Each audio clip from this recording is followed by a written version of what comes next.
on gang violence and youth development will now come to order. I know, he I'll knows first- better. I'll first announce that items 2, 3, and 4 will be continued.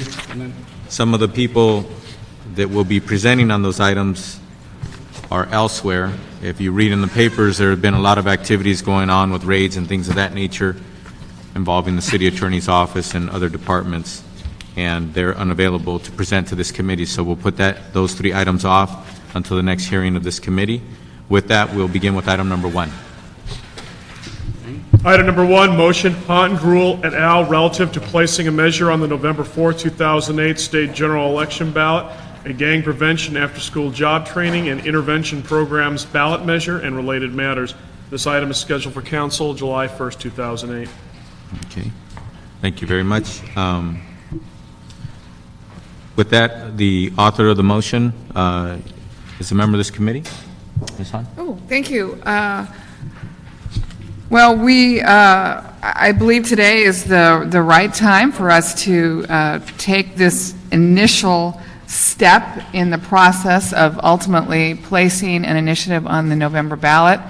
This is our direction to the city attorney to begin drafting the language to place it on the ballot. And I'll tell you, it's always difficult, I think, for us to sometimes take the step to actually put something on the ballot, asking voters to pay $3 a month.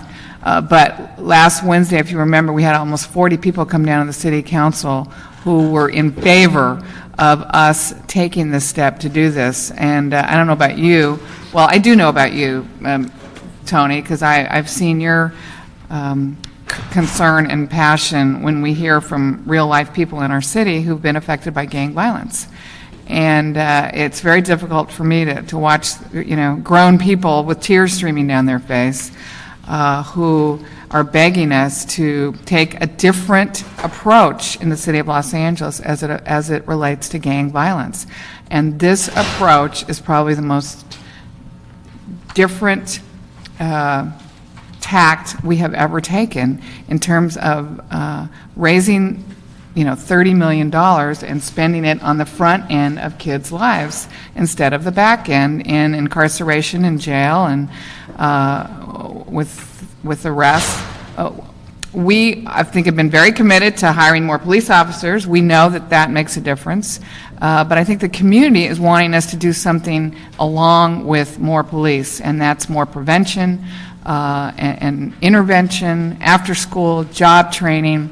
I'll tell you, I had an incident at my Watts Pool, 109th Street on Sunday that just reminded me of how we're not investing in kids' lives early on to teach them a better way to go through life without bullying people and harassing people and threatening people. We've got to spend money making sure our kids don't join gangs in the first place.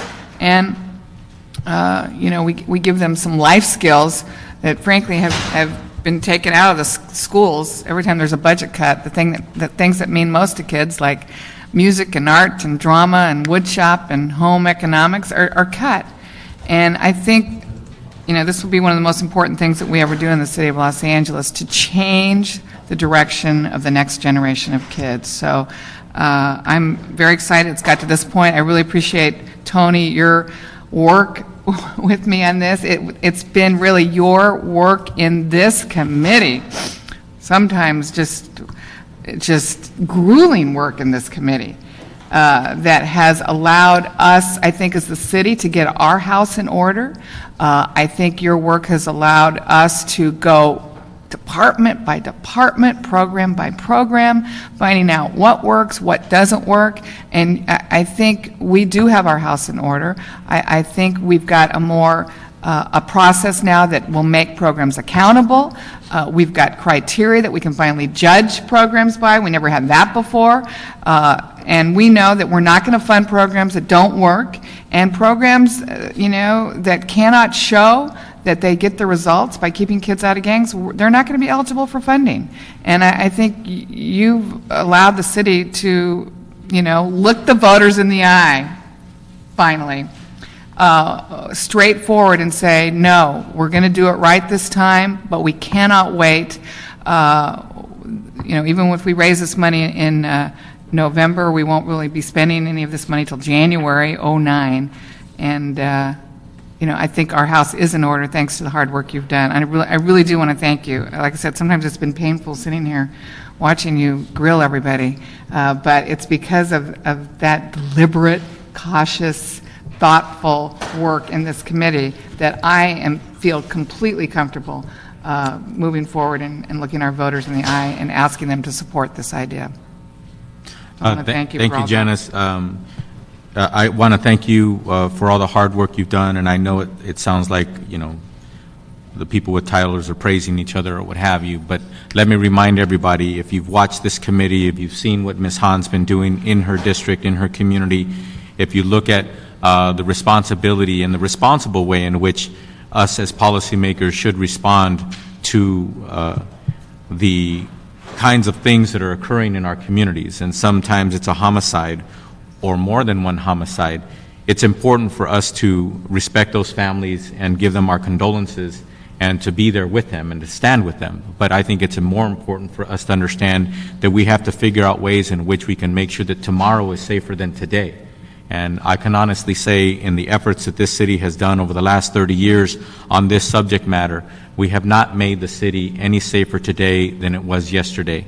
And I think that this measure is actually going to be, for the very first time, the City of Los Angeles is going to take responsibility at a level that we've never done before. The City of Los Angeles is going to afford itself, if the voters approve, the City of Los Angeles is going to afford itself the tools that we need to finally make a real impact on the kinds of issues that face us, such as juvenile delinquency and violence and the issues of gangs and all the things that are affecting many of our communities, and the kinds of things that people need to understand. It affects every part of Los Angeles. For example, I think it's important for me to point out that the City of Los Angeles is very committed, as Councilmember Hahn said. We're very committed to making sure that we have a fortified police force. We're very committed to making sure that we keep our promise of hiring an additional 1,000 officers. And even in the toughest budget year the city has ever seen, we remain committed with our dollars. We have put the public's dollars where our mouth is, and we're continuing on that track. But at the same time, to give you a perspective of what the commitment is on that, the commitment to the police department is approximately $1.4 billion in this budget that we just approved. Yet at the same time, when you look at the amount of dollars committed to intervention, we've doubled it beyond the $6 million mark. But it pales in comparison compared to the suppression dollars and the dollars when it comes to law enforcement. There is no comparison. But to give you another example of how other levels of government are not coming to the realization that they need to invest more in intervention and prevention programs. The state of California has the Schiff Cardenas funds, which have survived 7 years of budgets. They've gone up and down a little bit.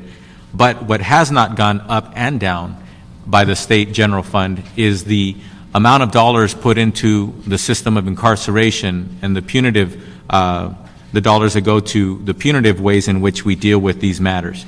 The state of California is contemplating a budget that will, in fact, cross the $10 billion mark for state general funds for incarceration and all the related matters that lead to that. $10 billion. Yet at the same time, the Schiff Cardenas funds for intervention and prevention throughout the entire state of California is only at $121 million. And the truth be told, some of the proposed budgets by the various entities in the state legislature and in and around this process in California have actually said we should cut the Schiff Cardenas money, but have not said that they should cut the incarceration dollars.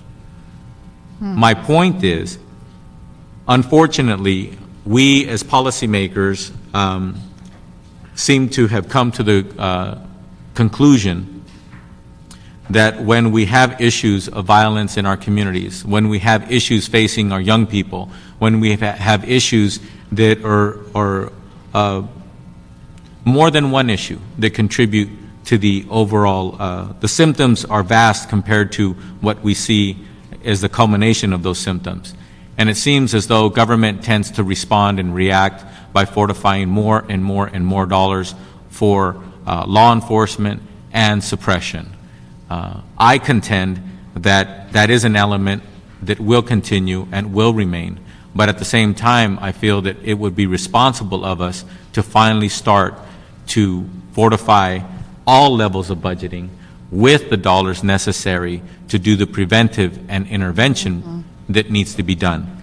And every time somebody tries to do that, especially as policymakers, you see the attacks multiply. I want to congratulate Councilmember Hahn for the work that she's done, and because of her sticking her political neck out and sticking her neck out in the community, she's been attacked, so much so that even a TV station, a network television station, thought so much of those attacks on her that they decided to do 2 specials. And it just came out in the press, but not on television. It didn't make as much splash, but the people that were attacking Councilmember Hahn actually took the city of Los Angeles to court. And in the preliminary stages of their attack, they actually basically were thrown out. It was unfounded. I say again, it was unfounded. Not by Ms. Hahn's statements, not by my statements, not by the mayor, but by the courts. That was the remedy that they sought. They felt as though Ms. Hahn and the city of Los Angeles did not act appropriately when it comes to dealing with these issues. And their attacks and their accusations, legal and otherwise, have proved to be unfounded. So, again, thank you, Ms. Hahn, for enduring that. Not that you wanted to endure it, but unfortunately, if you look back in history, whenever somebody who is either a policymaker or someone who just wants to bring justice, they are attacked, sometimes they're even beaten, and many bad things come their way. But it's only the people who will not be deterred who actually see triumph and actually see that come to fruition. And I say that in the context of this item number 1 on the agenda, because I think it's time that the city of Los Angeles ask the voters to consider a moderate amount of money to finally put into place a permanency of responsible programs to affect these issues in a responsible manner and to complement. In this case, Ms. Hahn, it appears that the average property in Los Angeles, if this is passed by the voters, it comes out to about $40 a year, which breaks... Or 30, 36, 38? Okay. Between 36 and 40. Between $36 and $40 per year. Right. The people of Los Angeles need to be reminded we are already committing, if you break it down that way, we're already committing anywhere between $1,400 to $1,500 a year for law enforcement and suppression. I think it's appropriate for us to ask the voters to please consider that a modest $36 to $40 a year for the average property owner to consider putting that in place so we can put responsible programs out on the street and give them the kind of permanency that we've given the police department, the fire department, and other responsible organizations within the city to protect and to serve their communities. So I think it's critical that we do the right thing and that we move this item forward. And at this time, I'd like to ask Ms. Hahn if she has any other statements. And also, Mr. Wisat, is he available? You know, just on the cost, I believe it was in this committee that it came to light that taxpayers are already spending money on gang violence. In fact, we were told that for every gang murder that's processed in the city of Los Angeles, it costs us $1.6 million. So we're spending about $2 billion a year just on the crime end of gang violence. And so I think, $38 a year to put money in the front end that hopefully will end gang violence someday is a small price to pay. And it's an investment, which, again, we've never really done in the city of Los Angeles. We've never invested in our young people to this amount. So I think the time is absolutely right to do this.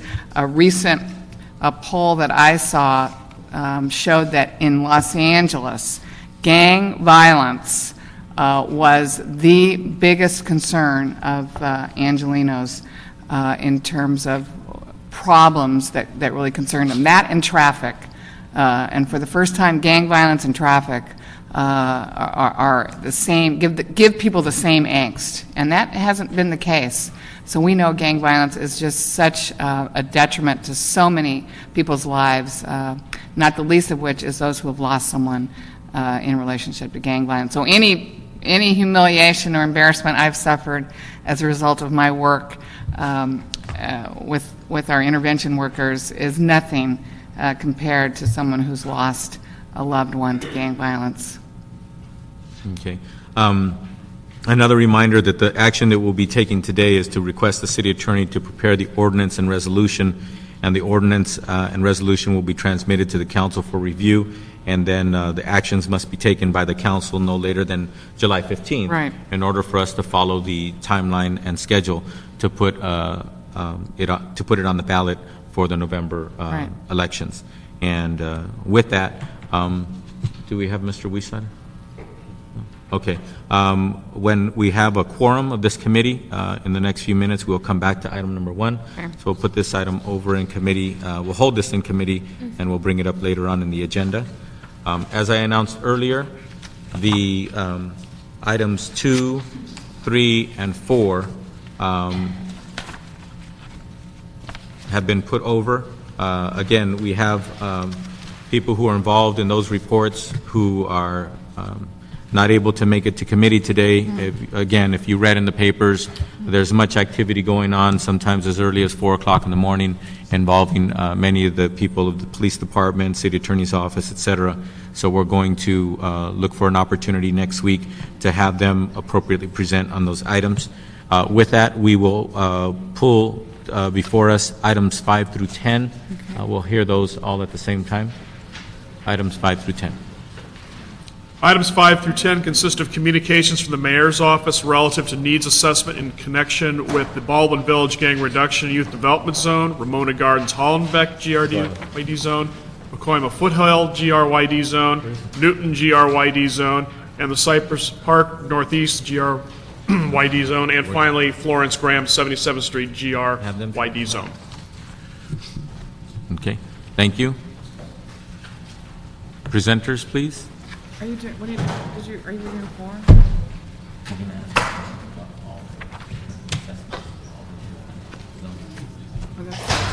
Oh, I see. What, are we going to do 4? Oh. We're at 5 I heard that, but I didn't understand. Sorry about that. I'm gonna have to share mine. We wouldn't have been able to get a full presentation. Okay. Okay. Good morning, council Good morning. members. My name is Charmine Premji, and I am a policy analyst on the Mayor's Gang Reduction and Youth Development team. I apologize that Reverend Carr can't be here today. He's en route, returning from a Department of Justice conference in Georgia, but he'll be arriving back to LA today. We are here before you today to share findings from needs assessments that were conducted for our original 6 gang reduction youth development zones. Last April, the mayor released his strategy, and by the time Reverend Carr came on board, it was August, and as soon as we got a team set up, a team of 3 or 4 just to get things rolling, we released a bid for... When was the bid released? The bid was released on Monday, October 29th. So we're here today to kind of discuss, findings that we found across the board, as well as findings that were specific to the respective areas. Each area is nuanced; it has its own demographics. And the contractors that sit before you today were the contractors selected through the bid process. They were the highest scoring bidders, and they, the committee that reviewed their proposals were made up of members of our staff as well as members of council staff. So these are the result of the fruits of all of our labors, and all of the proposals are currently posted on the mayor's website and accessible to the public. Can you name off all the different zones Sure. that are applicable to these what we're talking about today? Sure. And actually, after that, I'll introduce all the contractors. So we did a needs assessment for the Baldwin Village Southwest community. And who would be the contractor for that? Denise Hers. I am a professor at California State University in the School of Criminal Justice and Criminalistics. So the contract is with you or with the university? It was with the university. Thank you. Actually, maybe you should just list off the areas that you guys Okay. each did. Okay. And that probably makes sense because I'm the next one as well. I was contracted through the university with the mayor's office to complete the needs assessment for Baldwin Village and for the Ramona Gardens Hollenbeck area. Hello, Councilmember. My name is Susan Lee. I'm the Director of Urban Peace at the Advancement Project. We were responsible for the Newton area grid assessment. Thank you. Good morning. My name is Jennifer Vallejo, and I'm with Harder & Company Community Research. My colleague Andrew Wayner is here. And we conducted needs assessments for Northeast, Pacoima, and 77th. Okay, so that would be how many? 3? 3. Okay. So one is, some people refer to as the Florence, and another one is Cypress Park Northeast, Correct. and the other one is Foothill Pacoima. That is correct. Okay, all right. So there are 1, 2, 3, 4, 5, 6 zones, correct? Correct. Okay. And how many zones total will have this process when we're all done with all the proposed zones? There will be an additional 6 zones. The original site, Boyle Heights, which was the demonstration project for this strategy, that program was started in 2003, and the Urban Institute conducted a baseline study to start that program up. But now that it's been in existence for a couple years, it doesn't quite make sense to do a needs assessment, but maybe an evaluation of the way the program's been running for a couple years. So, But the question that I have is, the needs assessment, if you were to put that template over the Boyle Heights zone, is all of that information already with us? Do you understand what I'm saying? All of it. Because, for example, whatever they did a few years ago, we may have learned something or found out something or have a different philosophy today through our experience, and therefore, perhaps there are some elements that should be brought to bear and that we should be aware of about the Boyle Heights. absolutely. I could address a little bit of that because I was part of the original Boyle Heights site.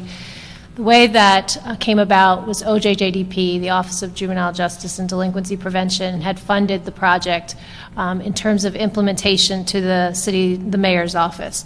But the evaluation piece was contracted to Urban Institute, which was located in Washington, D.C.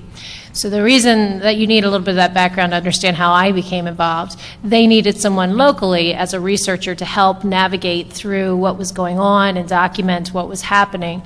So I agreed to be their local liaison for Urban Institute's evaluation. So I was fortunate enough to go through that process. And certainly it was a long process in the sense that it took about 1.5 to 2 years to actually get to the point of implementing services. But in a nutshell, what happened was the initial meeting involved key stakeholders from the entire community of the target area. And from that process, there was a big focus group. People were broken into focus groups by prevention, intervention, and suppression. And they became working groups. And those working groups were convened every month under the direction of Mildred Martinez, who was the director of the program at the time. And through those monthly meetings, they developed what the program should look like in the Boyle Heights area. That then launched an executive committee. I believe they called it an executive committee, a steering committee, some sort of one larger committee that took over from the individual subcommittees of prevention, intervention, and suppression. And that became an advisory board to oversee the implementation. So all of that is to say that the information that I can speak for my reports, but I also have looked at the other reports that all of us have collected was certainly collected in the Boyle Heights area. They're more advanced in the sense that all of the information that we collected actually did infuse the implementation plan, so they have been implementing, and as Charmaine said, they're more in an evaluation stage, which I believe is currently underway by Urban Institute. They no longer needed my services after a certain point. point. So they, in fact, I believe Harder and Associates, Jennifer could speak to what they're doing now, but they just completed some interviews with community people. So I believe your concerns about having updated information and having the same type of information is at least in process, if not completed. Okay. Well, then the next question is, describe for this committee needs assessments could mean anything. But in this particular case, what are needs assessments for the purposes of this discussion? I'll summarize what we expected of the contractors through our scope of work. Really, the needs assessments are the critical foundation to determining how we can tie dollars to the needs of a specific community. So the expectations were that our contractors conduct community surveys, and we actually developed not us, but the contractors collectively developed a community survey that was used in each of the zones that was in English and One Spanish. standard survey, or each contractor developed their own survey? It was a standard survey. There were a couple nuances. If a community had a disproportionate amount of liquor stores, for example, if a contractor decided to change a tiny piece of a particular question, they had the option to. But for the most part, 98% standard. And who developed that template? We did collectively. We convened prior to the implementation of the needs assessments and used some of the materials from OJJDP, looked at them, talked amongst ourselves about what we thought was good about those and what was not so good, and created a template and revised it from there. After they were selected. Yeah. Oh, right, I'm sorry. So that Yes, leads to my okay, next I missed question. that part. So the organizations that were going to conduct the needs assessments product, they were hired based on their ability to do that kind of work, and then subsequent to that, they were involved. Once they were identified, they were all involved in giving their input on how to develop the actual template for to go gather the information. Which mainly that's what it is, right? It's Right. going out in each community and assessing what is going on, what effects there are, the kinds of identifiers that may be contributing or be lacking in a community, et cetera, because part of the needs assessment is not only identifying what is, but also identifying what is not, correct? Absolutely. So I think there were a variety of methodologies used in the need assessment process to gather information. One was the surveys. The other were focus groups and interviews with targeted groups, including parents and youth, community service providers, and community leaders. And then the other major was the mapping process. We did mapping with Healthy City platform around demographic profiles, the types of services that were available in that area, and geographically mapping them with the kind of population needs that we could overlay. So, for example, youth in poverty or youth at high risk, and what kind of youth at high risk services there were. So there were a variety of measures used to gather the information, and then the contractors were, and we all did the same, we were all contracted for the same types of activities, and each of the contractors then took the information and analyzed it for that particular grid zone. Okay. All right. Now, when it came to the plan came out in April of '07. Jeff Carr was hired in August through the mayor's office, and then the bids went out on October 29th, was it? October 29th. October 29th. And then when were the contractors selected? So I'll go through the timeline. October 29th, we released the bid. We held a bidders conference November 8th. Proposals were due November 13th. We received a total of 9 applications. On the 14th, council offices received copies of the applications and then gave us our feedback over the weekend into the next week. And council offices were notified on November 20th of the selected contractors, and letters went out November 21st. So that butted up against the Thanksgiving holiday, but we did scan and email letters to selected contractors so that they would have time to think about through the holiday whether or not they would accept. Once we heard from them that they would accept, we had our first meeting of contractors November 30th. And began contract execution at that point. Were the contractors for these 6 zones the initial contractor selected? In other words, did anybody decide, no, we're not in a position to do it anymore, and then you had to go to a secondary contractor? Yes, in the case of the 77th Florence Graham Grid Zone, Urban Institute was actually selected as the front runner, and they decided against it primarily because they're based in DC, and although they had a subcontractor in Arizona, they didn't think they could kind of meet the timeline and produce a reliable product in that time frame. So that contract was opened up to the next runner-up, which was Harder and Company. Okay. We Now- also had bid for, Advancement Project had bid for 2 of the sites and decided to do only 1. So the original proposal was for Newton and Pacoima, and we ended up with Newton. And a lot of that had to do with the scope of the work and the capacity that was available at Advancement Project at the time. So then Pacoima was released and sort of then went to whoever the next, I guess, Harder and Company. Yeah. Now, that leads to my next question. The timeline that they had in order to do all of this work and then produce the product. Yeah, it's definitely a double-edged sword. We've condensed the process quite a bit, which, when we're in the community, people say that we're not doing things fast enough.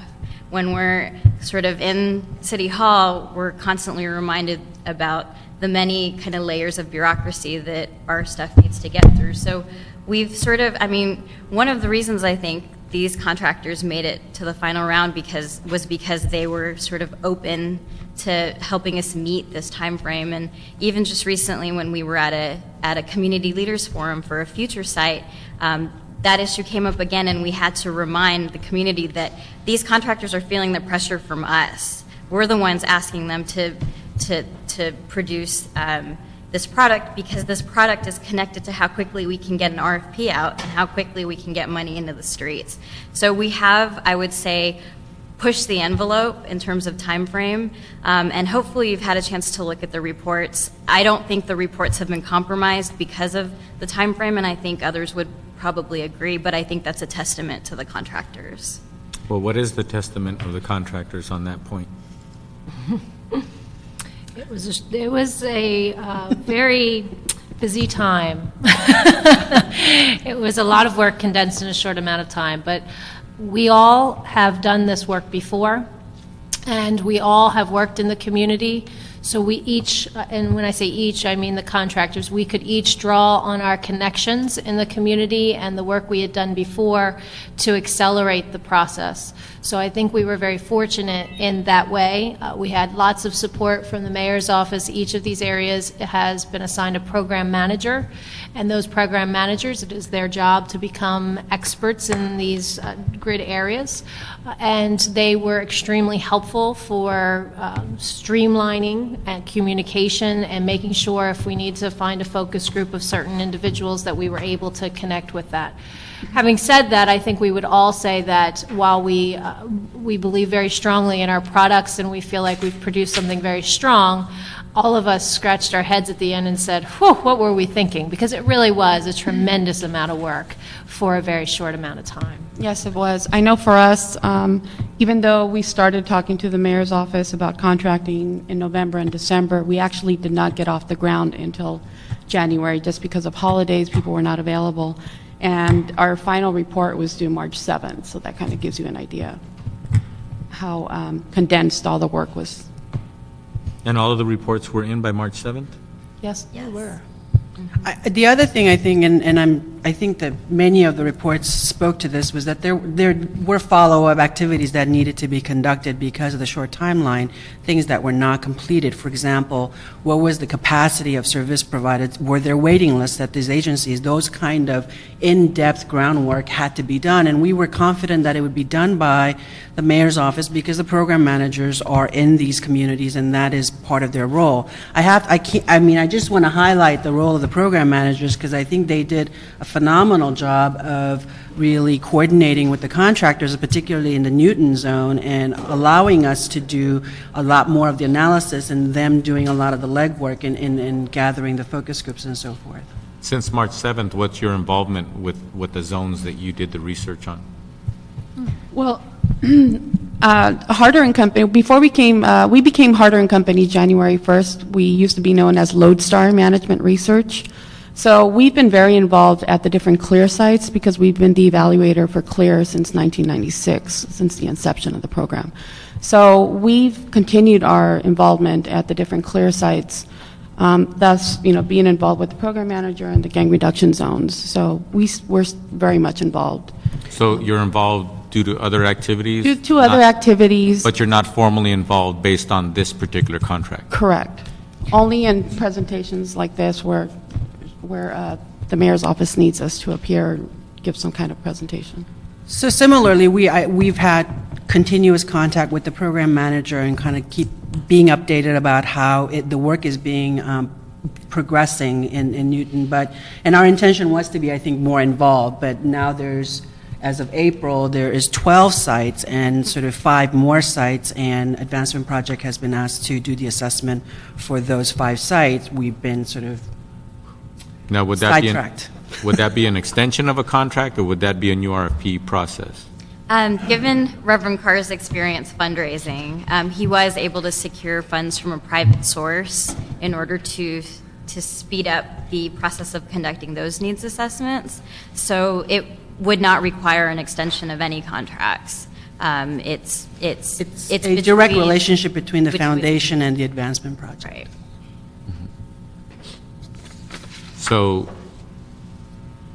So the product that we're talking about today these are products that were contracted by the city.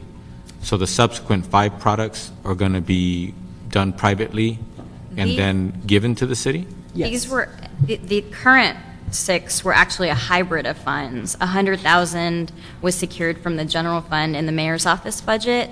Another $40,000 was secured by Councilmember Huizar's office through the Clart's Fund. Another $80,000 was secured through grant funds that are still going through the council process. So we haven't been able to quite reimburse folks who were funded by those particular grants that meant to. But all 6 have involved processes that require approval by the city in order for those checks to be cut. Well, we were still $20,000 short, and we actually secured a $20,000 gift from the Liberty Hill Foundation to supplement the entire project. We had through city funds, we had covered $220,000 of the $240,000 necessary.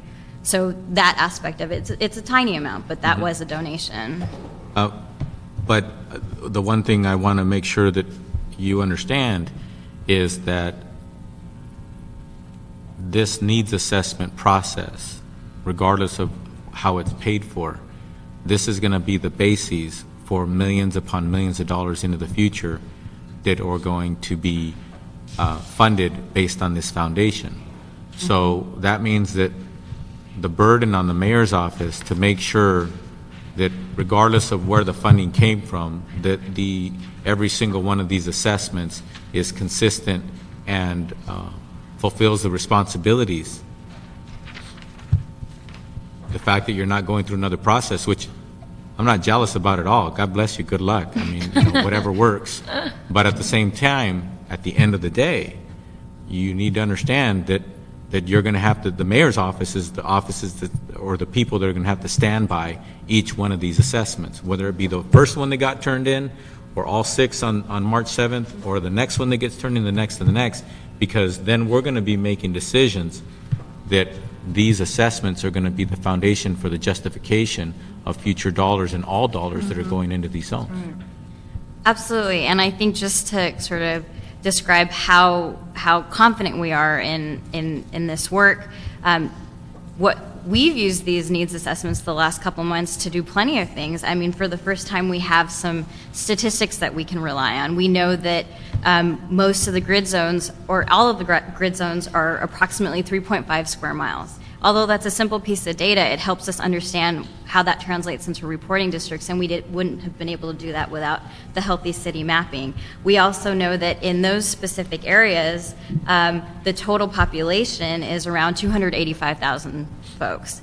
Just knowing the density now, which we didn't know, 6 months ago, has been really useful. We know that 40% of the total population in those specific zones is youth, which is which gave way to our interest in our Summer Nightlights program. So just in a matter of 2 months, these needs assessments have been critical to our sort of compass as we move forward. And so we hear you in terms of the responsibility of these needs assessments to direct future funding, and we take that really seriously. So you touched on one of my questions, and that is, these needs assessments, are they going to be able to be utilized by other city departments or other organizations? And in addition to that, what method are you using to make sure that it's available to those who wish to use it or could or should use it? It's posted on the mayor's homepage, and it's all of our signature emails have the website there. It was briefly mentioned in the mayor's State of the City. I'm not sure how many people caught it, but I think it'll take some time for people to get familiar with using that site. That site has a map of each of the 12 grid zones, and then for each of the ones that have had needs assessments conducted, has a link where you can access the needs assessment, and then a link where you can access the statistical data.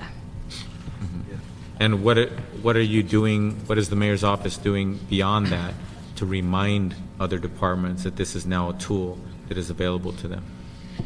Well, to start with the community, when we released our bid for prevention services, both in the RFP and in the bidders conference, we impressed upon the folks interested in applying that they needed to access this website and they needed to read the needs assessments before they submitted proposals in order to kind of speak to the needs assessments in their applications. So in terms of community, I think through the RFP process, there's been outreach that way.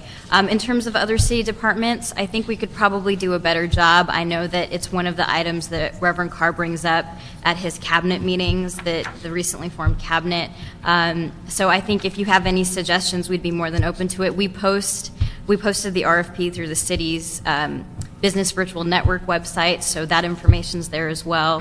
But if you have any other suggestions, What I would recommend that someone such as Jeff Carr and department heads be pulled together, like CDD, Human Relations, Children, Youth, and their families, et cetera, all of the departments that are dealing in related matters, that you do, be it a 2-minute or 20-minute PowerPoint presentation to let them know, especially some of the specialty information that has been gathered that we didn't used to use before. Let them know about the intricacies of what is in there, so that way they can understand that this isn't just another report, because we get them all the time. Mm-hmm. This is something that's specific to those geographic areas. It covers a whole litany of issues. It has actually uncovered and questioned things that haven't been questioned before.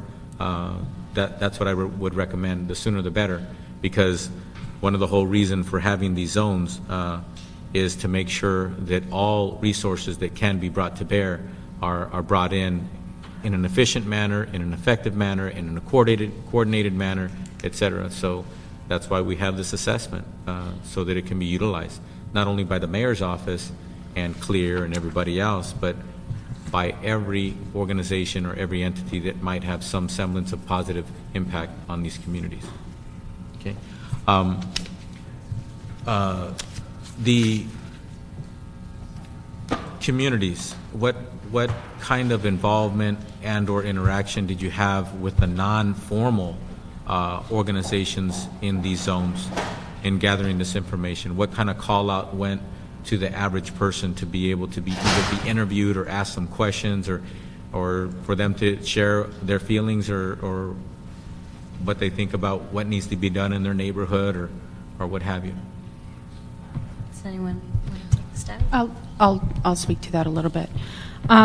Because of the short timeline, we really relied on, again, our program managers to help us do a lot of the recruitment for the different components of our qualitative data collection. But for the community surveys, what we ended up doing is we relied, again, on the program manager to recruit 4 community surveyors. And then for each of those surveyors, we gave them specific reporting districts that they had to target. And basically what they did is they walked the streets, and we gave them a full training on how to administer a survey, and it was a 2-hour training. Door is what you're describing? I'm sorry? Door to door? It could be door to door. They went to laundromats, they went to stores, they went to schools. We kind of gave them a list or some ideas of where they could go, and then we gave them some quotas to meet. But it was 4 surveyors. These people had to either live or work in the community, so they were aware of their surroundings. Yep. Now, to the mayor's office, is she describing a stylistic way in which they gathered information, or was that the basic requirement of each one of the assessment teams? The role of the program manager was uniform, and the choosing of community surveyors was uniform. Whether the community surveyors walked the streets or partnered with a community-based organization to get those surveys out, or partnered with a faith-based organization, that was stylistic. That aspect of it was stylistic. We're all a little different. And then from each of those community surveys, we had 100 surveys. We asked each surveyor to bring us at least 25 to 30 surveys. So we had at least a total of 100 surveys per site, and we had 3 sites. They were given a stipend for their work in the community, and walked away with some training, some experience, and a little bit of money. I just want to follow up. We followed basically the same process. We trained the interviewers. We were lucky in both of our areas, which was Hollenbeck, Ramona Gardens, and Baldwin Village, to have really strong networks that we could build into our community surveys. And we ended up in Ramona Gardens, Hollenbeck, with just under 300 surveys, and in Baldwin Village, just under 200. So total, we had over 500. We were very successful, we felt, in the surveys, and that we felt also that the surveys yielded us quite a bit of data. And so if you read the reports for those 2 areas, you'll see a lot of survey data. So I echo what's been said already about the surveys. For the advancement project, the other way in which we really tried to get at the community feeling and response was really do a significant outreach to informal leadership in the community, and try to include their voices in the parent workshops and the youth workshops, or the focus groups. We also did sort of work really hard to get at the gang intervention workers. There in Newton, for example, there was not a one gang intervention agency that was operating with city funding, and so we did some outreach in terms of trying to get at more of the informal network. So given the timeline, I think the amount of effort that went in to gather community input was significant.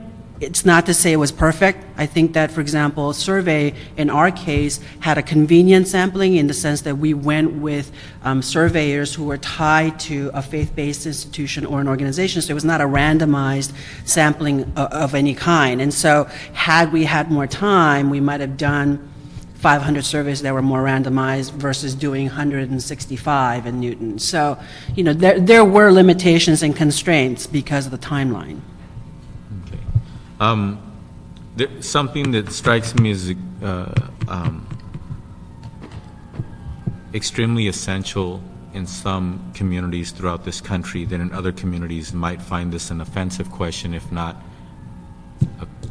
an issue that is not an issue.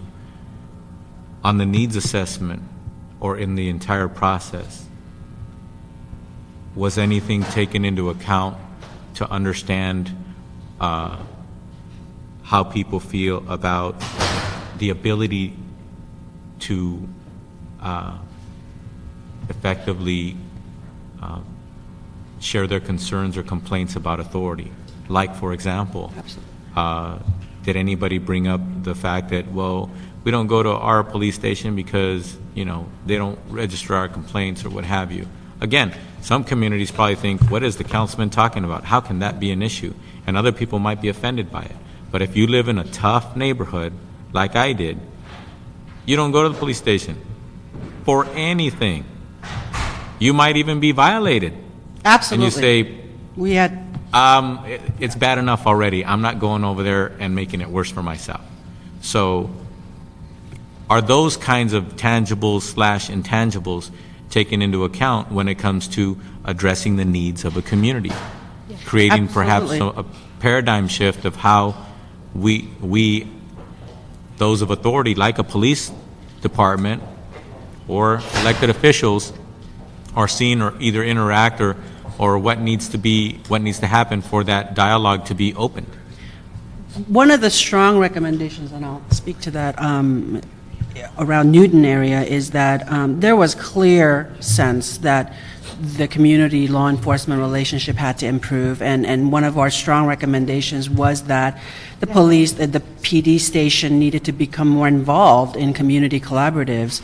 And it wasn't just about PD. I think there was also, in our community leader forum, there was a lot of expressions of, well, this is another study, and, what is the mayor's office going to do? And so I think there were, I wouldn't say it was a complete candor, but I think there were enough expressions, and the three contractors being experienced in this work, I think that we could read between the lines of what folks were trying to say about the relationship between power and authority and residents and those who work there. For example, there was a lot of expression in Newton area about all the development that is going on in downtown and feeling like they were being left out of what was going on, and why was it, and an expression of maybe there was bias in trying to keep that community out of whatever benefits were coming from that development. So I would say there was candid conversations that were had in the process, and I don't know if that's the experience of everyone. Yes, I'd speak to both my areas, Baldwin Village and Ramona Gardens, Hollenbeck Ramona Gardens, and both expressed concerns with police community relations. And the nature of both communities was slightly different. I'll start with Baldwin Village for a moment. Baldwin Village, I think the initiating cause is the same. You have areas that are really they're facing every day drug use, violence, and so they want police there to protect their safety, but at the same time, there's this dynamic where police come in, and they come in a way that the community feels is disrespectful, and they're ending up arresting their grandchildren, their children, their nieces. So there is this real dynamic that is the same between both communities. The way in which that plays out, I believe, is slightly different in both communities. In the Baldwin Village area, there's history, of course, to both these areas, and I think they're at a point where they have been able to use the CLEAR unit that is part of that GRYD to move forward in community relations. They still have a lot of work to do, and there needs to be, as Susan said, much more community involvement, community collaboration, not just showing up to arrest, but really reaching out and having better relationships. But it appeared from what we saw that the CLEAR unit was able to at least be making its way. But they need to do that. In the Hollenbeck Ramona Gardens area, that GRYD is slightly different in that it has the Ramona Gardens area fully, and then it has a piece of El Sereno and Lincoln Heights. And those are very distinct areas, which made it quite different than the Baldwin Village area. And the CLEAR unit in Hollenbeck Ramona Gardens is only in the Ramona Gardens area, and that was causing some major problems. It wasn't that the CLEAR unit wasn't accepted. In fact, there were many in the community that were happy that there was something going on. But I think there is that nature of the community police relationships. And CLEAR is a suppression unit, but it also, by definition, is a unit that is intended to build bridges with the community. And I think what might need some work on the Ramona Gardens part for the CLEAR issue is that building of the bridge. Interestingly enough, the reason I bring this much detail up is because the surveys that we did indicated that Ramona Gardens didn't really feel they needed a whole lot of suppression because a lot of the shot callers in that area have actually been removed. But El Sereno and Lincoln Heights expressed lots of concern about fear of crime and need for additional suppression types of units. So when to look at the data that I collected, very different recommendations in terms of Baldwin Village and the Hollenbeck-Ramona Gardens area, while still the genesis of the problem is the same. And all the reports touch on that, both tangible and intangible Yes. data and assessment? Mine, yes. I think Carter's does as well. So in some communities, when it comes to the CLEAR program is supposed to be both suppression and bridge building, but it appears that in some communities, they completely recognize CLEAR as suppression-oriented, but it's not clear that they're part of the bridge building. And I'd like to kind of speak to that because I've been highly involved with CLEAR, but I think what's unique about Ramona Gardens compared to the other current grid zones, except for Southwest, is that it's fairly new in Ramona Gardens. So I think that they just came on board late last year in the fall. So even though it's a community-based gang suppression program, and that's the way that it's referred to, they haven't really been there too long. But CLEAR does have a community component to it, which is a community impact team, which is made up of residents that are kind of the ears and eyes of the police department. And these are the people that the police, probation, parole, city attorney, and district attorney rely on to kind of put the, I'm sorry. Yeah, but the thing about it is you're describing CLEAR, and CLEAR is a funded activity. Right. And you just described that the non-funded part of CLEAR, the community grassroots aspect that you just described, is not, people aren't salaried individuals that are actually doing the work. That's more of the volunteer component of what CLEAR tries to create. Right. But the actual money for CLEAR is pretty much all suppression. It is suppression, money. yes, Yeah. but they do a little bit of referrals, they do a little bit of community work, right, but you are correct. I just wanted to speak to CLEAR as I saw it in Newton, where it's been there for 10 years. And I do think, I'm going to echo Denise's comment about the volunteer component that you just spoke to, that I think there isn't a clear understanding of what the role of the community impact team is supposed to be by folks in charge of implementing CLEAR. So I think it's being done differently in different CLEAR zones. And however well that is being articulated depends on how, it's dependent on that, how folks in the community feel about what the role of PD and suppression is. I mean, there's some real... Well, CLEAR involves the funding of police men and women hours. CLEAR involves the funding of probation officers, right? CLEAR involves the funding of DAs, right? DAs and city attorneys doing vertical prosecution. And city attorneys. But CLEAR doesn't fund, for example, another element that perhaps could be helpful. CLEAR doesn't fund anything for any departments that have to do with defense counsel or defense attorneys, right? No.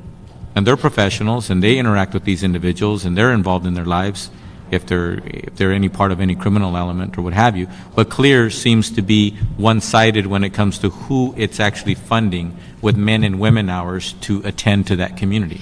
And I'm not a representative for the CLEAR program, but... Yeah, but you study it, you report right, on it. but you're what involved. I can say is that within the gang reduction zones, CLEAR was brought on as a suppression piece. And that really is what it is, even though it has a community component to it.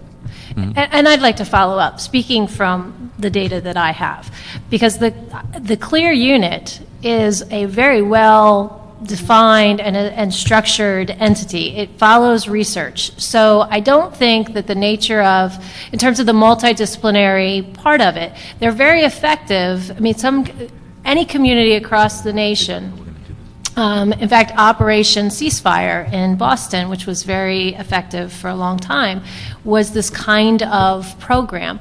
But where these units will fall short is if they don't have the ability to establish a rapport with the community. That's really the issue.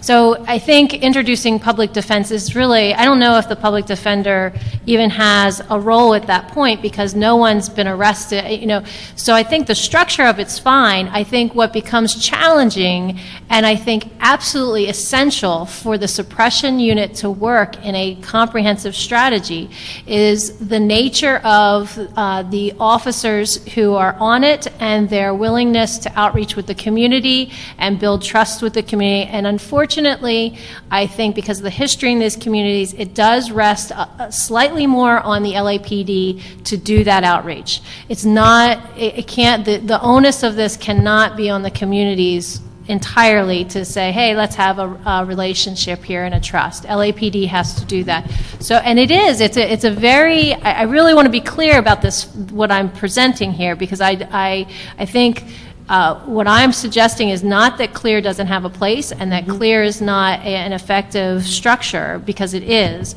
But what I do want to stress and be very clear about it, is that there needs to be a relationship between CLEAR and the community. If there isn't one, it will seem as if the community is under military rule. And that is not a good situation for the community, the residents, the children, or the LAPD. You said something a couple minutes ago regarding you're not sure what the role would be like of a public defender's office because the crime hasn't been committed or something like Right, that? they're investigating. They're at the point where they're investigating it. And then at one point... Hold on 1 second. Okay, sorry. But CLEAR engages funding for parole officers. Actually, no, they don't fund parole. Parole just participates in CLEAR, but they don't receive any funding. Probation does, not parole. I'm sorry, not parole officers. Thank you. Probation officers. But probation officers are not there for the general public. Probation officers have a list of people that are under their responsibility, don't they? Right, but that's also post-disposition, so the role of the public defender would be less.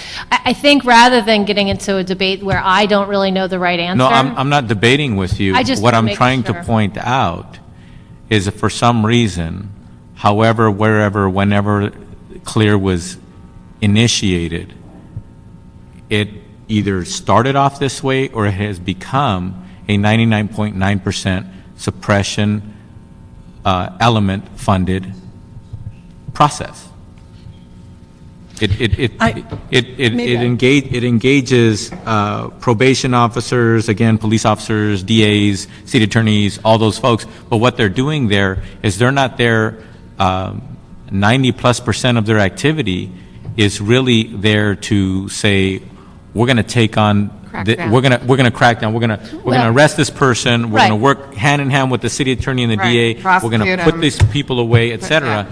And so what the community sees from CLEAR is 99% of what CLEAR is doing, which is that. Right, and remember, they're part of this comprehensive strategy. So once you have prevention and intervention, for instance, in Boyle Heights, CLEAR became very effective in giving referrals to an assessment center where families could go and actually find prevention and intervention services. So you have to have the prevention and intervention, which is part of the RFP process. I guess what I just, for the record, want to be very clear about is that what I'm suggesting that I saw in my data does not necessarily support a revamping of CLEAR. That might be what needs to happen, but what my data would support is that there needs to be a better relationship between CLEAR and the community. That's really all that I want. Well, I mean, what you said is exactly what we've been experiencing in Watts, but it took almost 2 years of hard work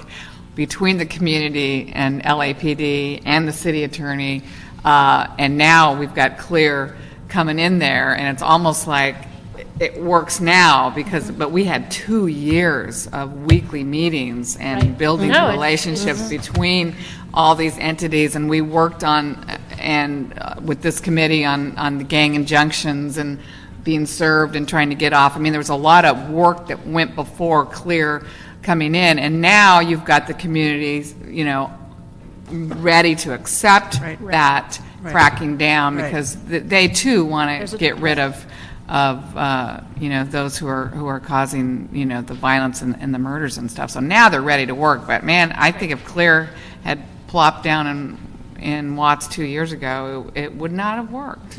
They wouldn't have gotten this far. The And frankly, effectiveness and different. even though Clear is a very defined suppression unit, they still need the community.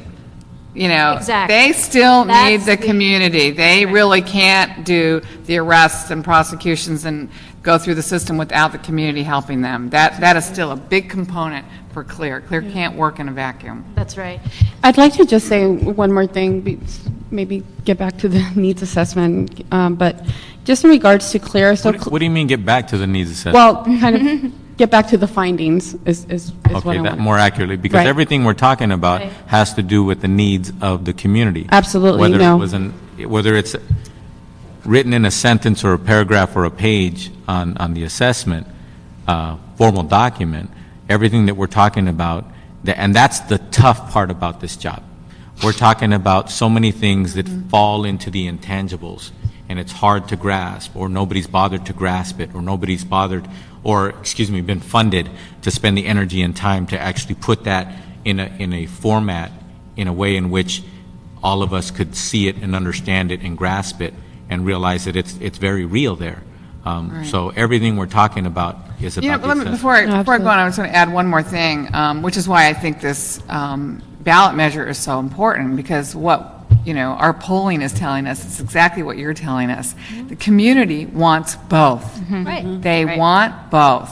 Yes, they want the crackdown suppression to keep the immediate peace, but then they really want us to spend more money on keeping the peace long term, and that can only happen with prevention, intervention, after school, job training, all that stuff. So the community wants both, and that's been very clear to me. They don't want one or the other. They don't want us just to invest in all this prevention, intervention after school and not invest in law enforcement. They're very smart. They see it being, three-pronged, as Bratton has also said. So what you're saying validates what we've been hearing as well. Well, and in my data, because I feel that it's really important for me to be a voice, because I talk to a lot of people, my team talked to a lot of people, and so it's really important to echo that and their frustration that what happens when money gets low is that Right. prevention and It's- intervention go Well, away it's true. and suppression stays. It's- They don't mind suppression. Exactly. It just, they They want a want balanced both. approach,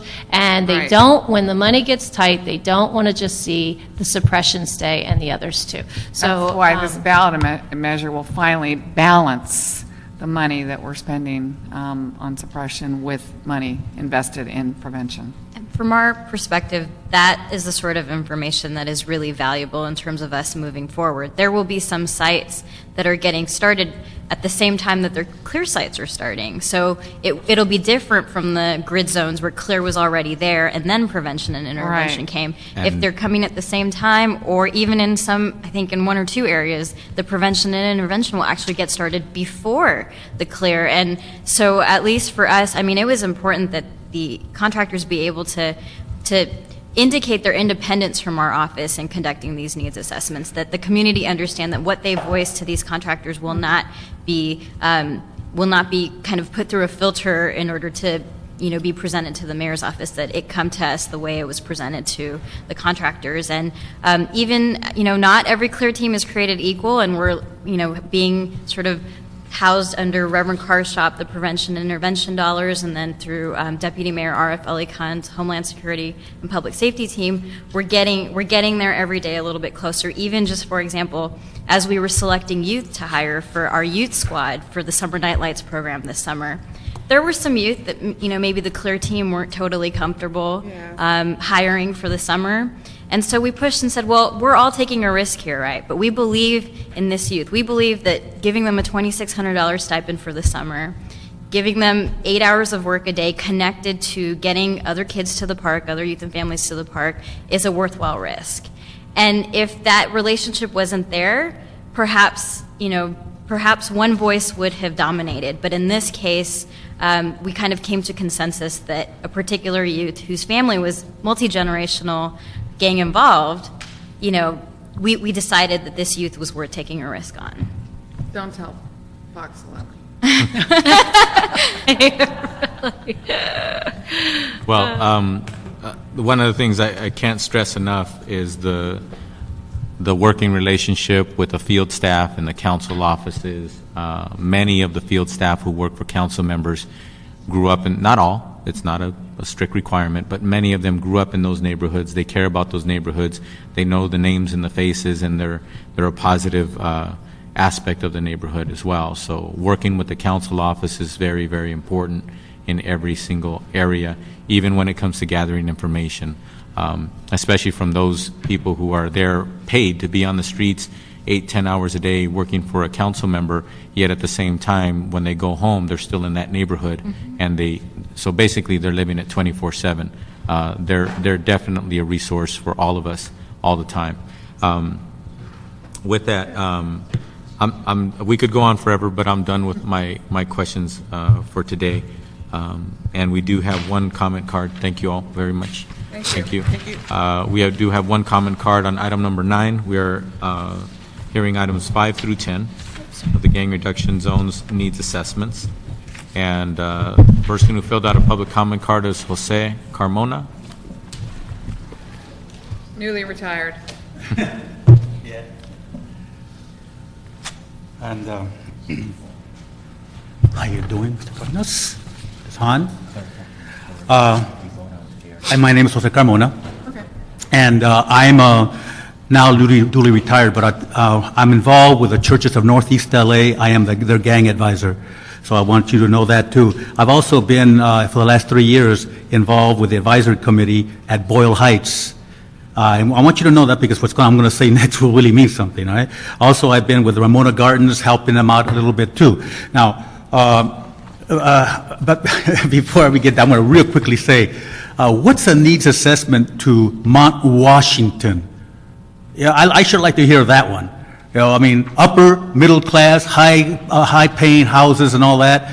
And then around that area, because if anybody walked that area, you could obviously figure out around that area, especially the Avenues, Highland Park area right there.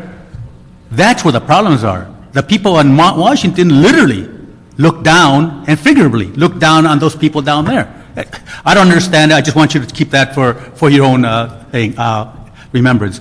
But the reason I came down was because in my situation that I have, I've been trying to get together with the gang program manager for a long time. And it's been very unsuccessful. There's a lot of groups that I'm involved with, and anybody who knows me in that area, knows very well how deeply I'm involved with gang suppression, gang intervention and things like that. And even yesterday, after that meeting that we had over there at Glassell Park, I asked the program manager, I said, what meetings have you had? They said, we've had meetings. Have we been involved? How come you didn't let us know? And the answer I got, they're closed. And you know, if you're going to keep away one section of the community for your own personal reasons, and I know that there are personal reasons here, you're going to have problems. Because basically, it's the adults who can't get along too well. And I want you to know that. And they're fighting over the whole thing in there. And here, the gangs are almost laughing at us.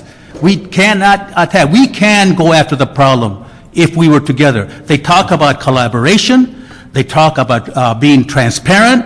Well, where's the transparency and where's the collaboration if people who, like myself, and I have other people who know about the gang thing, who know the gang people there because we've been there for a long time, and we're not allowed to go in there and help them out? I want you to know that. And by the way, we are going to go further. We're going to go to Jeff Carr and make our complaints to him too. It's not just here that I'm saying, but I just wanted you to know about it, that we're going to take the proper steps to get at this. Okay? Thank you. Thank you so much. And as of July 1st, officially, Jeff Carr is the person to talk to. First, not the only person, but the first person to talk to. So with that, on the items 5 through 10, we mentioned this as we were discussing with the mayor's representative about making these assessment reports available to all departments, and also we formally request that you consider having that sort of meeting where you go ahead and not only let them know where they're at, but give them some information about some of the valuable things that are in there so that other departments can get excited about it and say, it's a tool we're going to use. Secondly, the committee will instruct the CAO to examine how the needs assessments can be incorporated or considered during the next budget cycle and the city's grant application processes in the future. Okay? Those are the instructions of this committee on items 5 through 10. We'll note and file those reports. And then in addition to that, we will, prior to going back to item number 1, who might be able to answer this question on if, as a minority vote of this committee, since we do not have a quorum, if we were to vote on item number 1, and yet at the same time we're looking to have a placeholder on the council agenda next week on the 1st of July? Yes. 1st of And July. because we have deadlines, I want to make sure that if we take a vote on item number 1, that it would not interfere, because it's a minority vote, if it's not required to be held in the council for 10 days. I want to make sure we don't inadvertently cause a delay in this process. This wouldn't cause a delay with the communication from the committee. There would have to be a vote of 10 members of council to take up consideration of the issue. If that 10 votes was made, then the usual rules would apply from there forward. Okay. So there should be no delays on that. Okay. All right. With that, it'll be a recommendation of this committee. We'll open up item number 1 for a vote. We have a motion and a second to move item number 1. So therefore, it'll be a recommendation of this committee that it be considered by the full council. And we have a placeholder on the council schedule of July 1st. And therefore, the instructions will go to the city attorney's office from there. Good. Thank you I'm very honored much. to have your minority vote. Yes, been a minority for a long time. With that, we have, this committee now is open for general public comment. General public comment is now open. Seeing and hearing none, general public comment is now closed. This committee is now adjourned. Thank you, Ms. Hahn, and